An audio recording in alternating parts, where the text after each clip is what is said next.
Hello guys, welcome to my channel. Today we will talk about how to deal with toxic people. So, what does the God tell us? God tell us whatever calamity happened to you, whatever struck, any kind of calamity that struck somebody, got a car accident, somebody got diagnosed with a disease, somebody family member passed away, somebody lost a job, somebody got into a fight with their spouse and they are getting divorced, somebody walked or ran away from home, somebody you know they don't want to deal with their family anymore, so they blocked every number and they are just gone forever. You have a brother, he doesn't talk to you, he doesn't want to pick up your call, don't respond to your text messages. You have a son who hates your guts. You have a mother who just walk away from the family. It happens. So people experience different kinds of calamities. But what did the God said? The first thing God said, nothing struck anyone ever except that God allows that to happen. Number one. But what the question is, why did God allow something terrible to happen? Why would that to happen? So God said sometimes that many times God teaches us a powerful lessons. He said to all of us that whoever truly has faith in God, whoever, God will guide their heart. So what is God saying? God is saying, my heart feels anxiety, my heart feels anger, my heart feels sadness, my heart feels frustration, my heart feels this person got away with something. They should be deserving justice. They got away with it. My heart feels that it was unfair. My heart feels that unrest. And I feel all kind of things. But if I have trust in God, God will guide me through these negative emotions. Okay? Actually, some of those negative experiences are a test of my faith, and if I will keep my faith in, God will guide me in. In other words, I'm supposed to go through some of these difficult experiences to truly experience guidance. I have to go through. This will be the way that my faith will be secured. This is the greatest asset a human being can have, because the judgment day, the only thing that matters, nothing else matters on the judgment day. The only people, nothing will be of any benefit if some people will come in front of God and they have a good heart. And if you don't have this, nothing will be beneficial. So you need guidance. The only way that heart to be guided is to go through a toughest experience and to test that faith anyway. So let that be shaken so that you remain in that faith and you be tested and you be guided from your God. God is telling us to face these traumatic experiences and keep your faith in, and this not gonna change you. And that is why the best people who have ever lived are the prophets. Every one of them are the victims of trauma. Okay, if you want to use the psychological terms, let us use the psychological terms. So what happens? Every one of them had their boundaries crossed. Every one of them. Every last one of them had to experience narcissism. Does anyone is left? Didn't Prophet Abraham has a toxic father?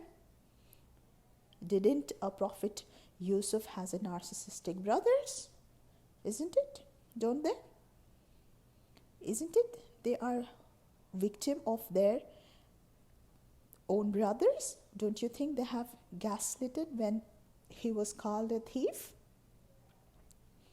So they could take all of that and listen to all of that and all of experience at that for the rest of their life, and they can say that I know these people are toxic. I know I need to draw healthy boundaries. And even Prophet Abraham, expelled from his own home, you know, he turns back to his father and he said, "Oh, my father, oh, my father, oh, my beloved father." He turns out to his father and he says that, "Dad, I still love you. So I'll be a victim you, but I will not do the same with you. So, and I will still pray for you to be forgiven. So I will pray for you still." Maybe God will turn your heart. You never know. He doesn't say that, "Thank God, I come to know that you are a narcissistic father. I realize that you are toxic and I need to get away from you for my own personal healing." Do you think this is what was his approach? No, that was not his approach. So we have created, and we will lead these judgments for the God to decide. So whenever we being tested, we have been tested here in this world to get our guidance from our God. During the test, we need to keep our faith in. Let us say a husband and a wife have an argument between each other, and one of the person said, "You are such an abuser. You are such a gaslighter." God said, "Tell my servant, say something that is better and more beautiful, because devil tries to cause friction between you, chaos between you, discord between you." If there's an argument happening and you hear something painful, you could respond with something that will make things worse. You can also respond with something that can change the direction of the conversation towards something better. So God is telling you not to walk away from the conversation, but God is telling you to deal with that conversation. But if the conversation is out of hand, God is saying you could walk away peacefully. Those of you who believe, some among your children and among your spouse, there may be an enemies for you. This is already mentioned by God, and some of them are leading towards hypocrisy. So you never know in your family who have already become an hypocrite. Now, after this, you cannot go back to these people and say, "Now I know who you are." You cannot tell them like that. Let us say now you have an extreme case. So what do? What does the psychology says about this? So you just draw the boundaries, you just walk away, you heal yourself, and you run away from all these abusers. And what does our religion? Our religion is telling us, if you can forgive, if you can overlook, if you can cover the mistake, and at one point, if they become really aggressive, but now they are sorry about it, you don't bring it up again. Just turn the page. Just turn the page. But if you say, "I remember what you did last year. Do you remember? I still remember. I'm still traumatized about that." So you are repeating exactly the same thing again and again as if it's happening now. You're saying, "It hurts me now. I'm still traumatized." So you are the one who keep repeating it again and again. Even in the worst case, there is a room for reconciliation. If you don't go to your past and you turn the page and you come to the present and you become forgiving. So this is the last thing I will share with you, that the direction that psychology is going in now, the top psychology, reminds me, you see someone who takes their empty feeling and they turn it into their God. Their God has become their feelings. And God allows that person to be misguided even though they have knowledge. They can know.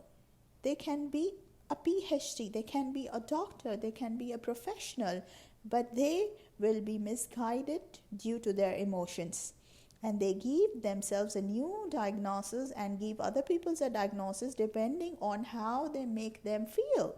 Today you will be a narcissist, today you will be an abuser, tomorrow you will be a toxic person, the next day you will be a depressed person, the next day you will have an attachment issue. So whatever you make them feel like, they will diagnose you according to that. This kind of a person, God will put a sealing on the hearing. They will be sealed, the hearing. These people are living by their emotions, and if you're trying to be logical, it's like you're talking alone. So they keep saying, but I feel, and what you feel, they feel like they give their feelings, they made their feelings like a God. So, and you know what did the God said? And the God will put a cover on their hearts. They cannot see what is the truth. They will not have a guidance from the God. These people, they will place God with their own feeling. That's why there will be no further guidance for this kind of people. So, if the God will not guide them, nobody else can guide them. So, may God guide us, and let us not make the God of our own feelings. Let us not make our feelings as our God. So, in case of all this kind of issues, you need to go back to the God to get your guidance, and keep your faith during any calamity that you're facing right now. And do not pass judgment on others, which is unjustifiable. So we are not allowed to give them names, and we cannot judge other person's heart. We cannot. The one and the only one who will be judging them will be the God. We don't know. We don't say that, yeah, we have guidance and you don't have guidance. So if you are a student of psychology and you are learning this, please don't give a name to yourself, or don't give a name to the other people around you, because this is just a misguidance and this is not the truth that we are seeing. We need a real guidance from God. Thank you all for listening, and please kindly subscribe to my channel. Thank you so much.